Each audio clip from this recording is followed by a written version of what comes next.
Welcome, everybody. And I want to give a special thank you to the students who've agreed to come in their own time and give the talk. This is Eric Johnson. He's a man of many degrees, I guess you could say. He's got a master's in library and information sciences and sociology from the University of Illinois. He's also got a master's in computer science from a Northwestern university. He's taught full-time at Pima, and he has worked all kinds of jobs in the industry. If you look at his CV, most recently at Amadeus. So he's going to be giving us a lesson on heap sort. Okay. And thanks to everyone for coming, and thank you especially for rescheduling. I feel much better today than before. So, can we have? Let's turn the lights. Yeah, sorry. So I was asked to talk about heaps today. So I'm going to talk about this as if we're in a class and we've had other stuff, and I'm going to say we talked about that before, even though we haven't. So, and we're sort of talking about different sorting algorithms. So recall we talked about insert sort. That was one of our early assignments. We found this is a simple incremental sort. And I think most of you wrote it in about 8 lines of code. It's easy to understand. We saw how it shuffles values around in an array in place, right? But what did we find as we ran larger and larger data sets? I think the very last one was the largest, and we all had to just kill the process because it didn't finish. And that is because it has a time complexity of order n squared. So if that didn't illustrate the problem with order n squared, and of course I have in place in blue because we want that. I have order n squared in red because that's something we don't want. All right. So we also looked at merge sort. This is a divide and conquer algorithm, and so we got to play with recursion. And we found out that recursion can be pretty harsh if you don't treat it right. But I think we all got through. And we found that as a result, this has a time complexity of order n log n, which for sorting algorithms that are based on comparison, that's about as good as it gets. So, you know, that's something that we want. And of course, we also found that merge sort has a fly in the ointment, that when it comes to space, we found that when it has to merge and then write, we found that it needs extra space on the order of the size of the data. So let me ask you rhetorically, can we have an algorithm that has the advantages of both? So I don't want to, so you know, insert sort, we don't want to limit ourselves to small data, and with merge sort we need to be aware of memory. So can we have both in-place sorting and order n log n? And of course the answer is yes. So that's the heap sort. Sorts in place, has time complexity of n log n. It's actually a very different kind of algorithm than either insert sort or merge sort. It's not a clever optimization of either one of them. It's a whole different thing. So, as you probably might infer from the name, it's based on the heap data structure. So if you used, say, a priority queue, you've used a heap. It was first written about in the June 1964 issue of Communications of the ACM. It wasn't even its own article. There was a section called Algorithms, and that month, heap sort was just one of the algorithms by the Welsh computer scientist J.W.J. Williams, who did live to see the fruits of his labor. He had a pretty good run there, right? He lived to be 83. So anyway, so given the time, so here's some hardware of the time. This is like mid-60s, right? That's a small computer of the time. To give you a better sense of scale, there's an illustration. So for the mid-60s, you had computers that were reliable. They were all transistors, and they even had small-scale integration.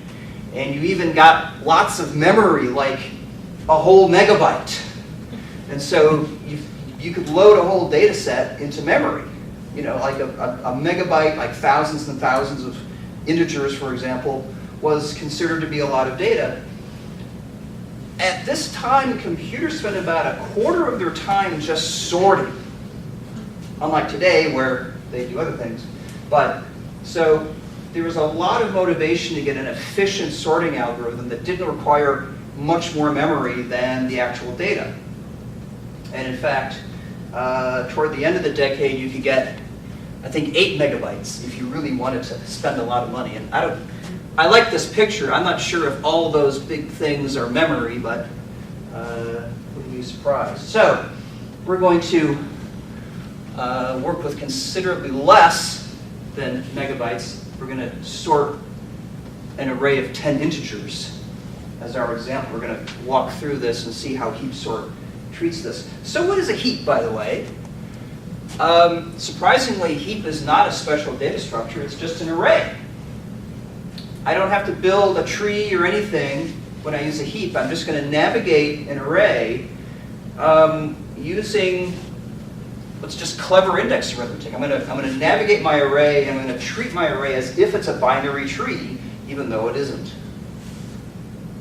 So how do I do that? Well, it just so happens that this index arithmetic I'm going to talk about works cleanest with arrays of index origin 1.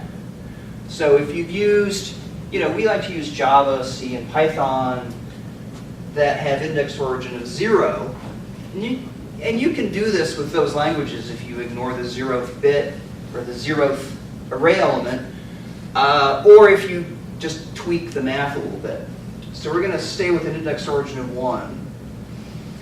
So imagine I take my array, and I take the first element, and I make it the root of a tree. Take the next 2, I'm going to make it the left and the right child. And then I'm going to take the next 4, and then make each pair the right and left children of their respective node from the previous one, and so on. This scales, and knowing what you should know about doubling, you should know that this can cover a lot of data in very short order. When you get to the end, everything just goes over on the left.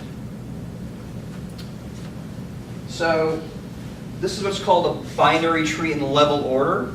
Again, we're not building it. I've got all these little dotted lines because we're just sort of visualizing this as a projection of our array. And this particular tree is called complete.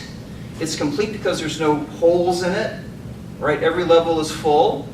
If it were actually full, the last level would be full. So say if we had 15 things, we could fill out this last row. So 15 or 31 or 63 or, right, 2 to the n minus 1. If that's your data size, then you get a full tree. Otherwise, it's complete. In both cases, what I'm going to tell you about works exactly the same. So how do the indices relate? So I've got the array indices in blue. I've got the data in black. Just to kind of show you that 10 is in the 4th element and 3 is in the 5th element. So let's make all the data go away for a second and just look at the indices. So a relationship should stand out to you right away. So if you're at some node or some element and you want to go to the left child, you multiply that index by 2. If you want to go to the right child, you add 1 to that. If you're at any node and you want to go to the parent, you divide by 2. And this is integer division. So even if I'm at 5, right, 5 divided by 2 is 2 remainder 1. So I throw the remainder away and I've got my parent. So to make the relationships, explicit, here they are in a tree. So you go down, you multiply by 2, you go up, you divide by 2. To go to the right, you add 1. And that holds throughout the entire tree, no matter how big it is. Okay?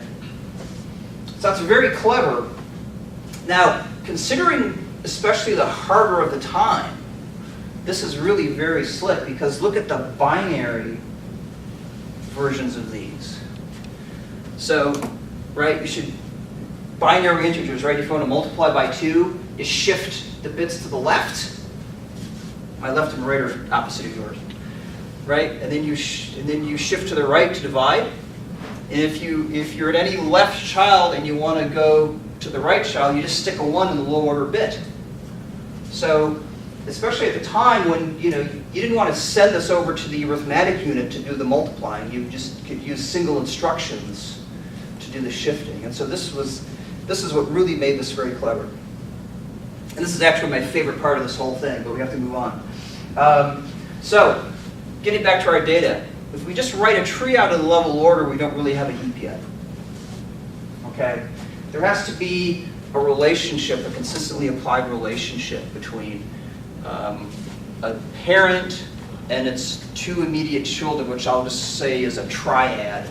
Okay? So in the case of a min heap, you have what's called an ordering property. The ordering property has to apply throughout the entire heap. So every single node that has children must be less than or equal to both its children. So you should, by inspection, you should see that that applies here. All I've done is I've rearranged the data in that same array to make a min heap. So because the ordering property here, less than or equal to, is transitive, right? Transitive is something that we learn about in discrete math. You should know that the minimum value, the lowest value, must be at the top. If this is going to consistently apply throughout the whole heap. It also means that the maximum value can be in any leaf node. So here the maximum value is 12. You think, well, that should be at the end, but no, because the relationship only applies up and down the branches. All right. So if I go from the root down along any path, I'll see increasing values. I don't care about the relationships here between siblings or, say, cousins. Okay? So, and so we say it's partially ordered. Max heap is, all I've done is I reversed the ordering property, and the opposite happens. The maximum value is at the top, okay, and the minimum value is in any leaf node. Okay. We're going to work with min heaps today. So how do we make one? Well, I'm going to start at the last parent node and sort of run this little heapify algorithm. And heapify is a term of art, so don't be self-conscious about saying that word in front of people. So we're going to start at the last parent node. So how do we find the last parent node? If I want one line of code to find the last parent node, I know the size of the heap. So how do I find the last parent node? The last node is at 10. Divide the size by 2. Divide by 2, right? Just like I showed you on that other slide. So that's exactly right. So I look at each little triad, and well, this one happens to have only 2 because it's the last one, and there's an even number in the. So again, I see if that satisfies the ordering property, right? Because the parent node of that triad is less than or equal to its one child. So I can say, great, it's valid. I can move on. Now this one is not valid, right? And the coloring here is a little weird. But basically, my minimum value is here instead of in my parent. So how do I fix that? How do I fix that? Just swap. Yeah, I'll just swap the 2 values. And again, I'm really doing it in the array, right? Again, down here, it's easier to see it visually here, but this is where it's really happening. So again, it's the same indices, the 4 and the 9 are the indexes of what I'm going to swap. Whatever the values are, I swap. And that's fixed. Great. So I continue on up. Here, both the children violate, but again, I always take, of those 3, I take the minimum value and I swap it with the parent. Okay? And that's valid because now it satisfies the ordering property. Same problem, right? Swap the parent with the minimum value. That's fixed. Now I have a problem because that nice little thing here is now messed up because I put the 7 down there. So you sort of walk down that path and you keep swapping until you get to the leaf. Okay? Finally, get to the root, fix it. Again, I've got this issue. So again, I'm taking large values and I'm syncing them by going down these paths that are defined by the minimum values of each triad. So now we have a min-heap. Now that's fine, but you might ask, well, okay, so you found the minimum value. Well, that's a lot of work, right? That seemed to me that's kind of like order n log n of work. I could have just done a scan in what, order n time to find the minimum value. So why did I go to all this trouble? Well, I've actually done much more than that. So up top is how I started, and the after is where I am now. You can see so I've got my minimum value here, but I've actually done a pretty good approximate sort of this array. Okay, I got my smaller values all over on the left, my larger values all over on the right. And I did that in fairly short order. You might also see a heap represented like this. So again, this keeps the array in order, but it takes each level and it displaces it, and then it shows you the relationship, the true relationship. And here you can see that the larger values are all in the leaves. And the smaller values are all in nodes that have children. Okay, and no matter how large your array gets, so if there's like, a million elements, the last 500,000 elements are all going to be leaf nodes. Okay, so just to kind of give you an idea of the scales in a way that you would expect. All right, so what's our basic heap sort idea? We've already heapified the array. We showed how that worked. So now we're going to keep track of the heap size. Right now we have 10 elements in our heap. So the minimum value is the root. So if I remove that and then reheapify, right, then I'm going to get 9 values, and I'm just going to continue until my heap's empty. Okay. So let's run through that. Now, first I'm going to do something that might seem a little strange. The way that I delete my minimum value is I swap it with the last value in the heap.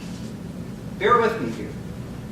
So I do that, and then I remove the last value from the heap, but not the array, because I'm sorting in place. I did this as the use case here is to sort in place. So I leave that 1 at the end, and I removed it from the heap, so that's white instead of yellow. And then I decremented my heap size. So that's how I delete. Is this still a min heap? You can say no, because it's not, right? Because I put that 7, that large value at the root, and so now I've got this problem, right? Heap's broken. So now, when I heapify it in place, I started at the bottom. I don't have to do that now because everything else is fine except for that top triad. So I just sync that large value exactly as I did before by swapping it with the minimum value. Okay? Now look, only 2 swaps, and we've already reheapified. And then I repeat. I go down my loop again. Right? Swap the first and last values, remove the last value, reheapify from the top. Okay? And again, keep track of heap size, because I swapped, I decremented heap size, reheapified. Those are my steps. I'll show you one more time. This time we happen to have the maximum value. It works exactly the same way. Okay? And so on. Okay? Now, I got 1 value left in my heap. It's still valid. It's still valid. This is what's called a degenerate case. It's degenerate in the mathematical sense of the word. I'm not trying to imply that somehow this heap lacks moral rectitude, but it doesn't have the attributes that you would normally use to compare to see if it's valid. But then it doesn't have stuff that tells you it's not valid. So you just say it's valid. You just define it as valid. It's a mathematical way of saying that it's valid. And we're done. So, observations. If you sort in place with a min heap, you're going to sort in descending order. What if you wanted to sort in place in ascending order? What was that other version of a heap that we looked at? The max heap, right. So yeah, use a max heap for that. But now here's what's really important. You notice that when we reheapified, it was only a bubble sort, right? The bubble sort going down the branches. Okay? We went down the branches, and so you're actually jumping the values in log n time instead of n time. Right? Because we reheapified, it was 2 swaps for a heap of size 10 or 9. And that's the crucial difference. That's why this is an n log n algorithm instead of an n squared. Because again, we're reheapifying in log n time, and we're doing n things, n times log n. That last point is crucial to how this works. All right, so let's code it in Java. I'm going to revisit the pseudocode. Now we sort of have this idea, okay, we swap the first with the last, we decrement the heap size, and we reheapify. I'm going to put that in a method I'll call delete min. Now delete min, we want to have a contract. We're going to hand it a valid heap. And when it's done, it should give us back a valid heap. So delete min has to reheapify, okay, as part of its contract. So recall, right? Swap the first and the last. That really happens in the array. Decrement heap size. Reheapify. So we can take that pseudocode, translate it to Java. I'll just make each pseudocode statement a comment.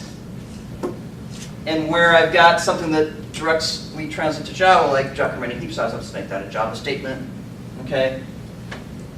Now we need a method called, notice we do lots of swapping here, right? Swap. We're swapping things all over.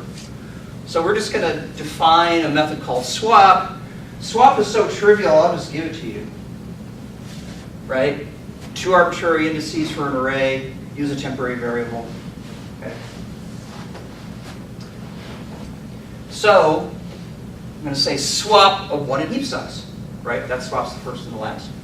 Decrement heap size. And then I'm going to do reheapify in a separate method, because that's the really interesting one. All right? And that's delete min. Because again, the really interesting thing happens in heapify. Reheapify. So what do? Recall in the little illustrations I showed you, what do? You start with the root triad, right? The top 3 nodes, and you say, and then you determine the min node, or we do that by inspection, right? By eyeballing it. Determine the min node, and the child node is the minimum. We swap, right? We have swap already defined, so I'll just call it swap. Get the next child triad, determine the minimum node of that, and that's our loop. Okay. Now, notice, if I have a triad, I can identify that uniquely with the parent node index, right? Because that gives you, that's just an array, that's just an index, and I can find my 2 children, right? Double it and then add 1. So keep that in mind. So now I'm translating this into Java. And again, I just took each of the pseudocode statements, just made it a comment. So if I start with the root triad, I start with 1, right? Because that's the index of the parent of my top triad. I'm going to determine the min node of that somehow. And then while somehow, I'm going to swap something with I, whatever I is. Get my next child triad, determine my minimum node, repeat. As soon as the minimum node is not a child triad, as soon as it's the parent, I know that I'm done. Okay. So we need a function we're actually doing two things, right? The same thing here twice because it's a classic while loop where we have to calculate, do whatever we need to do to determine the next condition at the bottom of the loop. This is a well-known pattern. So we're going to define a function here to determine the index of the triad node at the minimum value. Because that's something repeated, just like swap, right? We do swap a lot, but before we do swap, we have to look at a triad and say, well, okay, what do we have here? Where's our minimum value? So let's call that mindex for minimum index. So for a given parent node, return the index of the node with the minimum value. All right? So here's an invalid, right, because this violates the ordering property. So if I hand it 2, which is the index of that node, it looks at these and says, aha, here's the minimum one. All right? So I'm going to return the index of that to tell you that, no, in fact, the minimum of this triad is not the parent node. Whereas over there, the parent node is the minimum, so it just gives you back the same index. Okay? So I know that, and then here's a broken heap, and here's examples of how that would work, right? So that top one is invalid, right? If you call mindex 1, you get 2, because that's the minimum one. If I call mindex 3, I get 6. If I call mindex 5, I get 10, because these all violated. These are all valid, because this triad, the 3 is less than the 6 and the 7. So if I call 2, I get back 2. If I call 4, that satisfies the ordering property, so I get back 4. And then if I call it on a leaf node, think of a leaf node as being a degenerate case of a heap. So I didn't make sure that I defined that so that if I call that on a leaf node, there's no children, that it just gives me back parent index. Now, if this were a class, as a side note, if this were a class, I would basically have the students try to implement mindex on their own. If you can implement mindex correctly, then you understand the definition of a heap. Because that's where you actually, look at the values, do the comparisons, make sure you're in the bounds of the heap, etc. Okay? I'm not going to make you do that. So let's go back to reheapify. So I'm going to call mindex I, and I'm going to assign it to mi, which I guess stands for mindex index. And I do it in both these places. Okay? Now what? Well, how do I determine that my child is the minimum node? Because I have I and I have mi. So what's my comparison? Well, go back to this example. I only call swap, right, because I have to call swap to fix my invalid triads. Thank you. If it's valid, I don't have to. I don't have to do anything. Now here's kind of a static view. What happens when I actually do this in a loop, right? So I start reheapify at my root, right? I call mindex 1, I get 2 because the minimum value isn't 2. So I call swap. So then my next time through, right, I take the result, I call mindex with it again. Then I get 4. So I know I call, because they're different, because I call swap 2 and 4. Right? The result of mindex becomes the node index for the next call to mindex, the next iteration in my loop. The third time through, call mindex 2, I get, I call mindex 4, because I took that and I put it in, and I called mindex again. This time I get the same result, because it's the leaf node, it's the degenerate case, it's valid. And in fact, our heap, right, to go down that path, it satisfies the ordering property and it does it transitively. All right? So at this point, I stop. Right? When mindex equals the parameter, when the result equals the parameter, you stop. This is why you code for the degenerate case. So when you code for the degenerate case, so when you code index, make sure you cover the degenerate case. So that's kind of what happens in the process. So, right? So if mi is not equal to I, then my child is minimum, and then I'm swapping mi with I. Right? Hopefully the illustrations made that clear. I got one thing left to do. Got one thing left to do because I need to make that child my parent. So there's one line of code left. It's a really simple line of code. What am I going to do? Well, I got I has to be the next value, right? The next value is somebody. I equals mi. Good. And that's reheapify. That's it. Now this is an iterative version of reheapify. Now notice, this is perfectly acceptable, but some people derisively call this style of programming wet. Because you write everything twice. You write everything twice. And again, you may encounter this from someone who reviews your code. If you are going to work in industry, people are going to review your code and they will not always be kind. And so they may say that you are all wet with this code, with this perfectly good code.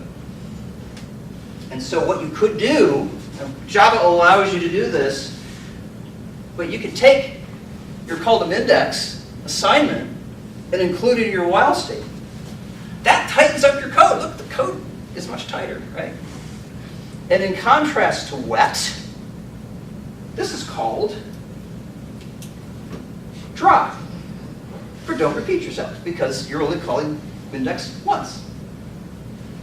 Now, whether you prefer wet or dry is really a stylistic difference. I'm not going to dock you any points, for using either one. That actually has some readability issues. So maybe we really don't want to do this iteratively. Maybe we want to recast our thinking about this. Oh, and then if you want to sort the whole sort in place thing, this is just let's skip over that. So let's look at the recursive version. Right? So a min heap is a binary tree. It's heaps within heaps. So, right, when I reheapify, I'm starting with the whole heap, and then I'm going to reheapify the subheap, and so on and so on. Keeping in mind that a leaf node is a degenerate form of heap. So, let's recast. We're going to take that root node assignment at the top of reheapify, and we're just going to make I a parameter. So now I can call reheapify for any subheap. So I just put its parent node. The parent node of that would be the parameter. So the rest of the code is identical. But now look what I have down here. I'm calling mindex with, I have I again. So what if, right? There's another heap subtree there, right? So why don't I just call reheapify again? And I can just call it with mi, since it's going to make it I when it transfers the parameters. Is there something wrong here? Does this hurt your head? Because it should. And I think this will still run. I think it will run, but you will lose points with this code. So why is that? Why is that? Well, yeah, there's something wrong here, right? Because I'm using this recursively, but then I've got this in a loop. So the saying goes, if you must recurse, please don't iterate. How do I fix this? Well, I don't want to repeat here, but I still want this condition. So that while can just become an if.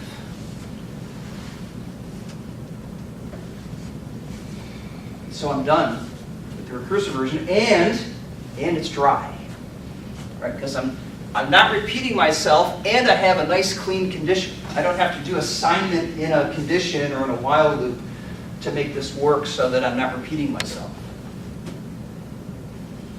All right.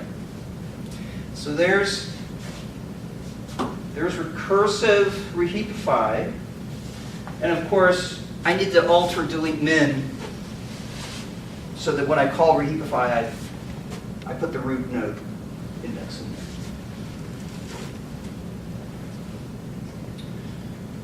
So let's review our heap arithmetic. We did this with index origin of 1, right? So the left child is twice the parent.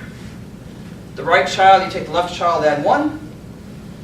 Parent, you take the child, whether the left or the right child, divided by 2 to get your index. If I'm doing index origin 0, this is how I have to tweak my math. So right, because the parent is going to be, I'm going to have to add 1 to that, and then subtract 1 if I'm computing a parent, and there's my 0 origin. I didn't put the parent stuff on here, but so you notice that if I insist on using all the elements of a 0 origin array, I have to do all this adding 1 and subtracting 1, which doesn't scale, because you have to do all that every time you compute it. So most implementations of heap sort typically just leave the 0th, if it's in C or Java or Python, it leaves the 0th element empty. And it just does the base 1. And so that's the difference in your savings. So there you are. Hopefully I covered delete min, right? You just wanted me to cover delete min, but reheapify was part of that. And again, that's where things really got interesting with code and how do you take pseudocode, etc. So, any questions? Yes. Are there any cases you wouldn't recommend using heap sort? Well, again, if you can guarantee that your data is always going to be small, and there are use cases where you're only going to have a few dozen integers at most. Now, this algorithm is pretty simple, so it won't actually harm you to just use it, and in fact, in most cases, you can find it in a code library. Now, again, as a practicing software engineer, you will probably never have to actually implement a sort. It's just a library routine that you call. So we teach sorting because it's a great way to learn how to code, right? If you can code this correctly, right? I mean, I would have you write an index, and you have to be aware of definitions.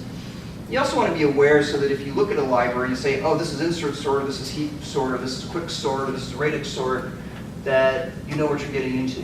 Because you're trusting whoever wrote that code library to have done it correctly and that it does what it says it does. We can talk about the running code documentation gap at some time, because you'll also encounter that.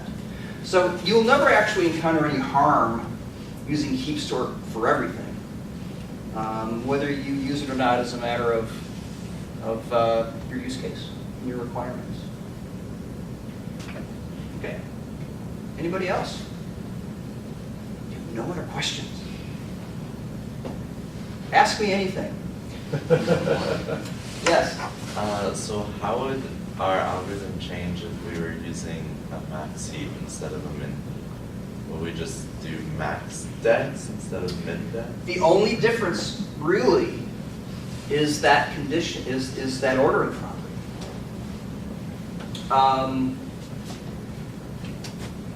Yeah, because one of the reasons I had you implement index is that that's the only part of the code that cares about the actual values in the heap, and the only part of the code that actually does comparison.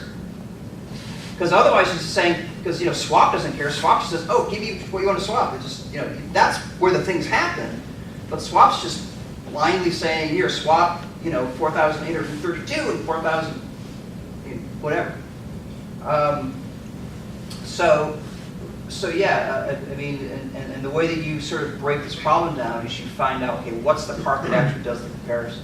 Because that's the difference between the two. So yeah, you could define, you know, min-dex for doing min heaps and max-dex for doing max heaps. And the rest of the code is identical. Okay? Anybody else? Don't be shy. I have a question. John?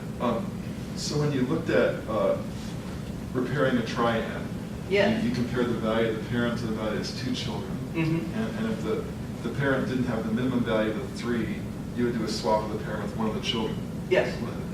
And then you continue, you describe the procedure as continue walking down a single path Yep. until, so you made a swap of the parent, say with this left child, let's just say. Yep. After doing that, you also have to have the heap property preserved in the right subtree. So suppose you do a swap with the left child. Mm-hmm. The right child still has to have a valid heap there. But you didn't do any walk into the right part, you only walked one path. The Mhm. path in which you did the swap. Well, when you start with a valid min heap, if the heap's already valid, then the path you take a path down from wherever you violated it, which is at the root. So that whole, maybe I can go back and look at let's see.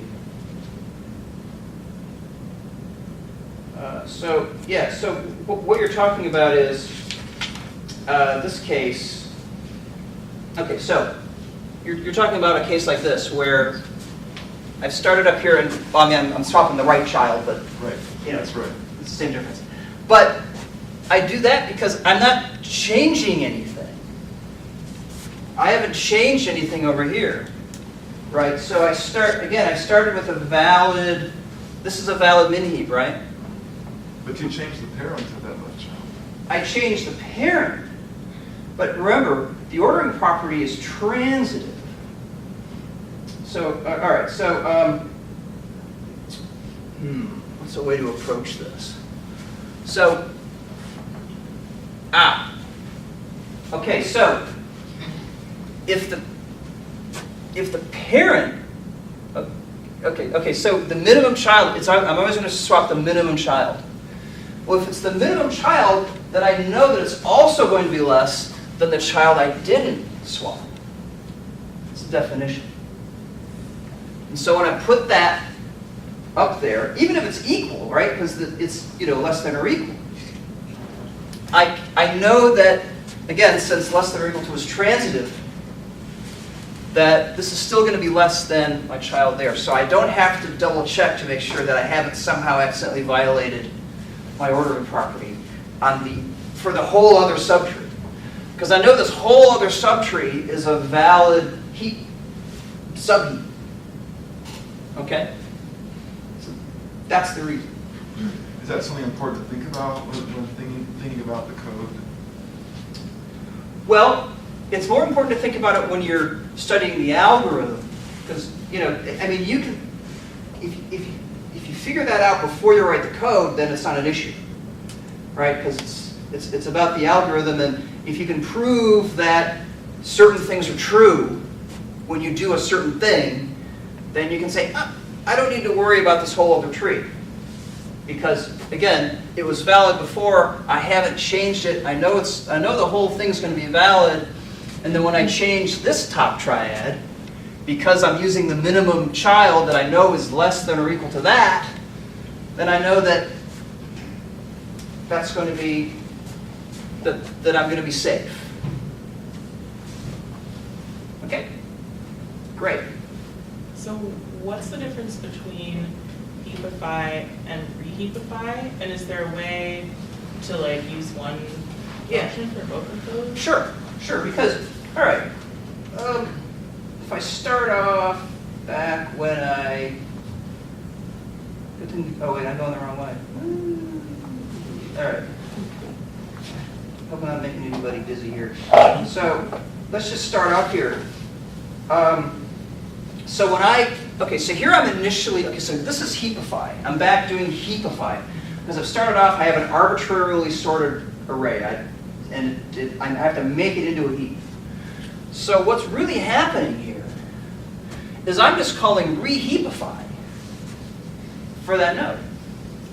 And you can see it here, especially when I fix this one, right? Because here it's like, okay, well, I start here, got to swap, right? And then I fixed it, and then, oh, I got to swap again. So this is basically just a call to reheapify. So when I heapify, I find my last parent node, and then I just call reheapify. And I just have a loop where I just go to each parent node and call reheapify until I'm iterating down from 5, in this case 5 to 1. So then you would call reheapify recursively so that it will, if Yes. the ordering property Well, is violated, that it will I'm calling it iteratively. Heapify is a loop, Okay. and it's iterative, But but it's just going back. it's calling reheapify for whatever subheap it's doing, and that's recursive. Right, okay. So that's a case where if you're iterating, you can recurse. But it's a separate piece of code. So you should be okay. Cool. Anybody else? I know it's getting close to lunchtime, so. You might be thinking about food instead of thinking about heaps. So, but yeah, heaps are, J.W.J. Williams was a computer scientist of note. And this is an example of why I love computer science. Because this kind of stuff is what I think is really cool. So, good. All right. Thank you so Great much. job. Thank you. Thank you.